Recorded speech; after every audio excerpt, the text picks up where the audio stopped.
नमस्कार दोस्तों, आप सभी का स्वागत है हमारे इस YouTube चैनल सरस्वती जी के क्लासेस में। आज की क्लास में हम एक नए टॉपिक की शुरुआत कर रहे हैं जो है झारखंड के स्वतंत्रता सेनानी।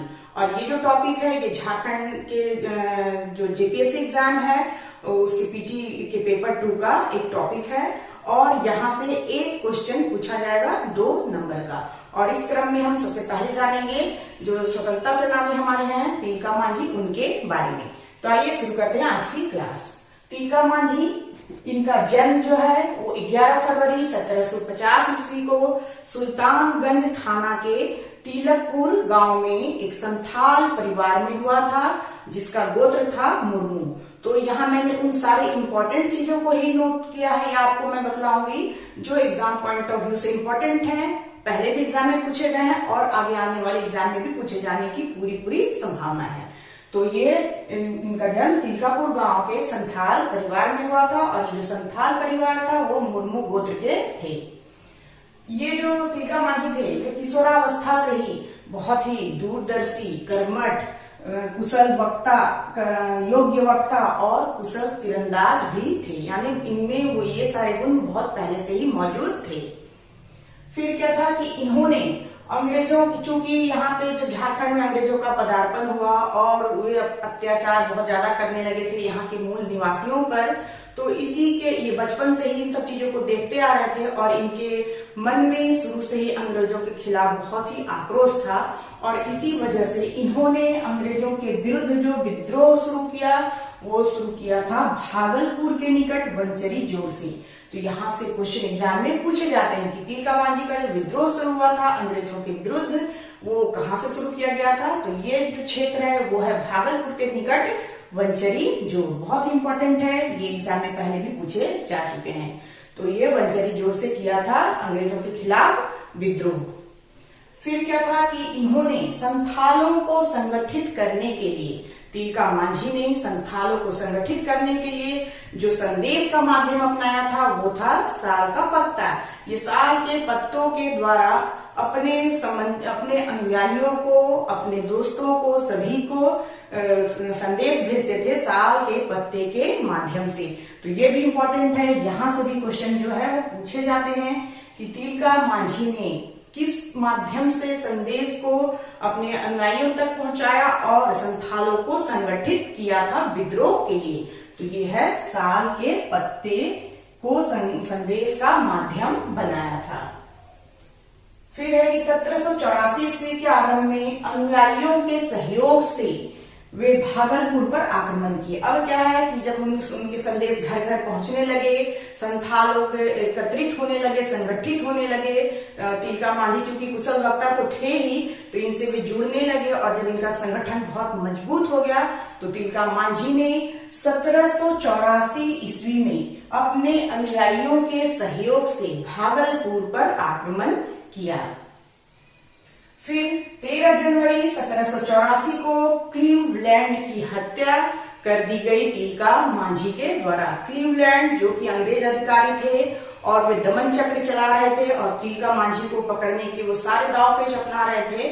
और इसी बीच तिलका मांझी ने एक तार के पेड़ पे वे छुप गए थे चढ़ के, और जब क्लीवलैंड रास्ते से पार हो रहा था तो उन्होंने अपने तीर से क्लीवलैंड की हत्या कर दी। तो ये भी क्वेश्चन पूछा जाता है कि तिलका मांझी ने क्लीवलैंड की हत्या कैसे की थी। तो अपने तीर से क्लीवलैंड की हत्या की थी। ये भी इंपॉर्टेंट है, यहाँ से भी क्वेश्चन एग्जाम में पूछे जाते हैं।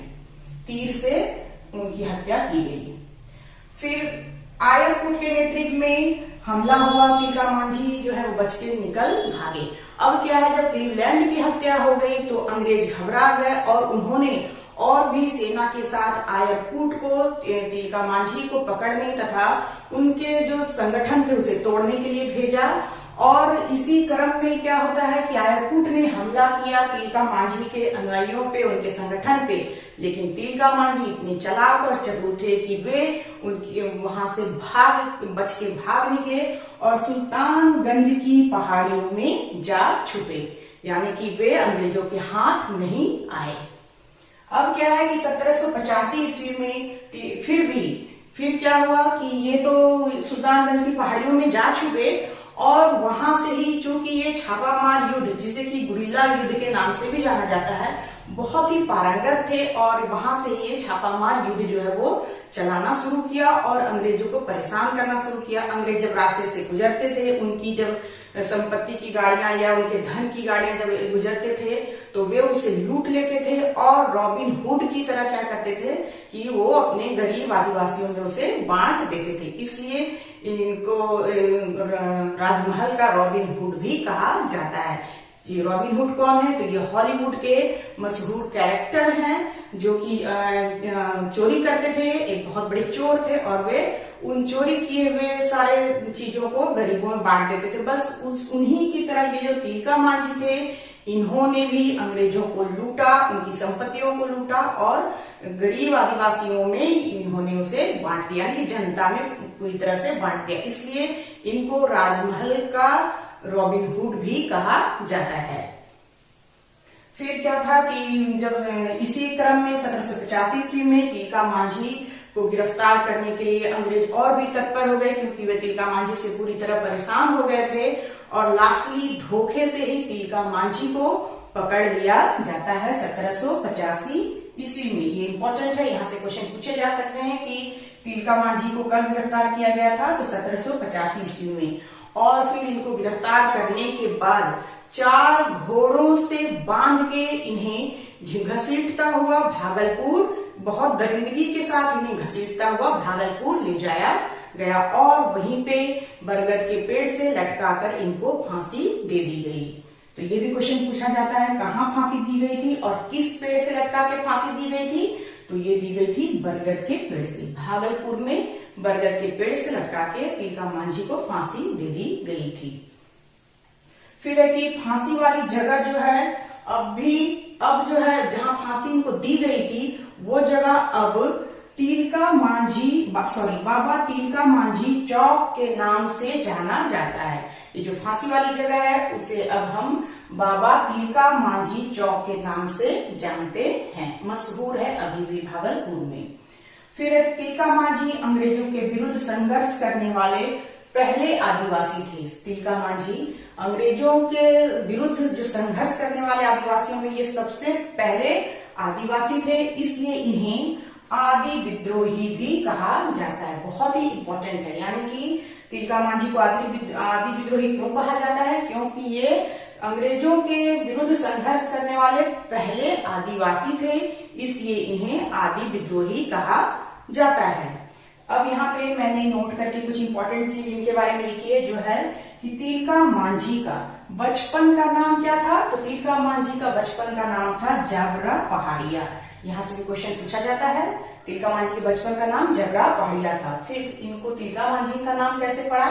तो चूंकि ये तिलकपुर गांव में ये जन्म लिए थे, इन्हीं के नाम पर इनका नाम तिलक रखा गया। और चूंकि संथाल परिवार से और साथ ही वहां के प्रशासनिक प्रधान के परिवार के सदस्य थे और संथालों में प्रशासनिक प्रधान को मांझी कहा जाता है और वहीं से इनके नाम के पीछे मांझी शब्द को जोड़ा गया है। यानी चूंकि प्रशासनिक प्रधान के सदस्य के घर के सदस्य थे और ये प्रधान भी बने थे, इसी वजह से इन्हें तिलका मांझी नाम दिया गया था। इनके बचपन का नाम था जबरा पहाड़िया। तो ये भी इंपॉर्टेंट है, यहाँ से क्वेश्चन पूछा जा सकता है। और ये तो याद रखना ही है कि इन्हें राजमहल का रॉबिन हुड भी कहा जाता है। तिलका मांझी को राजमहल का रॉबिन हुड के नाम से भी जाना जाता है। तो ये थे तिलका मांझी से संबंधित सारे महत्वपूर्ण फैक्ट मेरे हिसाब से। अगर इसमें से कहीं कुछ छूटा हो और मुझे पता चला तो मैं उसे फिर बाद में आपके साथ शेयर करूंगी। तो आज के लिए बस इतना ही। नेक्स्ट वीडियो में हम फिर नेक्स्ट स्वतंत्रता सेनानी के साथ मिलेंगे। तब तक के लिए धन्यवाद। जय हिंद, वंदे मातरम।